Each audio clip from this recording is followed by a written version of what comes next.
Na tukiachana na taarifa hiyo, tuangazie taarifa nyingine ambapo ni afueni kwa wakazi wa Halaba, usafiri ukitarajiwa kurahisishwa kwa wakazi wa wadi hiyo baada ya kuzinduliwa rasmi kwa shughuli za ukarabati wa barabara 5 za wadi hiyo kwa kima cha shilingi milioni 15.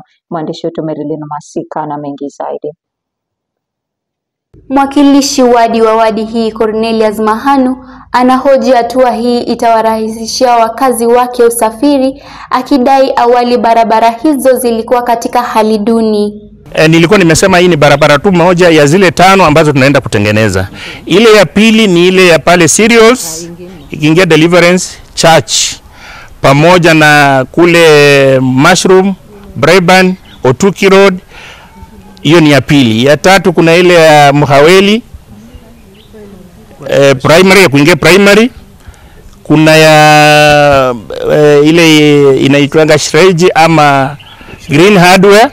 Hiyo pia iko katika mipango hii. Bwana Mahanu anaeleza kuwa uwepo wa wanakamati wa bodi ya manispaa ya mji wa Bungoma utawasaidia kushinikiza kuwekwa kwa lami kwa baadhi ya barabara hizo. Hizi barabara zitakapoisha ni matayarisho tu vile mmeomba lami.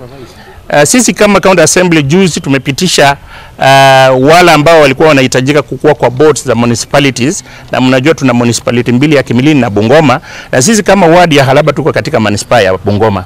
Kwa hivyo vile mmesema pesa za World Bank zilikuwa zimesimamishwa, lakini condition ilikuwa ni kwamba lazima tuweke board. Na sasa juzi hata mliona wakiapishwa maafisa wa hiyo board. Mwakilishi wa serikali katika kijiji cha Halaba Elias Kuloba pamoja na msimamizi wa miradi Job Simiyu wametoa ahadi ya kushirikiana kufanikisha miradi ya serikali. Ndio tufanye makadirio ya kufanya maendeleo haya, na kwa mshikamano huo tunashukuru sana County Assembly yetu kupitia kwa mheshimiwa kuona kwamba area hii inapewa nafasi ya mbele katika nyanja hii ya kutengeneza barabara, maji na mambo mengine, hata mambo ya kuweka umeme. Itakumbukwa kwamba ni mchango mkubwa sana katika kusaidia kuboresha services. Kumbuka tunaelekea katika eneo la kuwa city kama Bungoma. Baadhi ya wakazi waliokuwepo wakati wa uzinduzi huu wamepongeza hatua hiyo, wakidai walikuwa wanapata ugumu kwa usafiri. Kwa sababu kwa muda mrefu sana tumetembea kwa mabonde, lakini sasa hii najua nitakuwa natembea nikiwa hata siangalii chini, sitaanguka. Sasa hiyo miaka yangu lazima nitembee kwa njia nyororo.